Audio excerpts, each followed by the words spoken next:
பார்க்க போறது #கருப்புராஜா வெள்ளராஜா. கார்த்தியோட நடிப்புல தீரன் அதிகாரம் 1 படத்துக்கான ஷூட்டிங் ரொம்பவே விறுவிறுப்பா நடந்துட்டு இருக்கு. இப்போ இந்த படத்தினுடைய லாஸ்ட் ஷெட்யூல் நடந்துட்டு இருக்குங்க.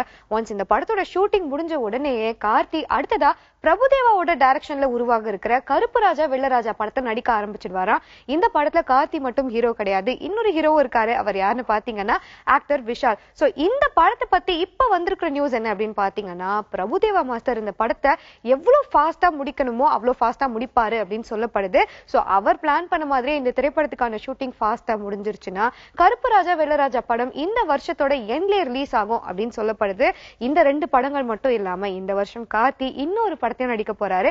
அந்த திரைப்படத்தை யார் டைரக்ட் பண்ண போறாங்கன்னு பாத்தீங்கன்னா டைரக்டர் பாண்டிராஜ். சோ இந்த படத்துக்கான ஷூட்டிங்கும் இந்த இயர் எண்ட்ல ஸ்டார்ட் ஆகும் அப்படிங்கிற செய்தி வந்திருக்கு. சோ இப்படி பார்க்கும்போது ஆக்டர் கார்த்தி ரொம்ப பிஸியா நடிச்சிட்டு இருக்காரு. பேக் டு பேக் நிறைய தமிழ் திரைப்படங்கள் நடிச்சிட்டு இருக்காரு. அடுத்த 2 இயர்ஸ்க்கு இவருடைய நடிப்புல நிறைய திரைப்படங்கள் ரிலீஸ்க்காக காத்துட்டும் இருக்கு. சோ இதே மாதிரி இன்னும் நிறைய சக்சஸ்ஃபுல் மூவிஸ் அவர் கொடுக்கணும்னு சொல்லி நம்மளுடைய சார்பா வாழ்த்துக்கள் தெரிவிக்கலாம்.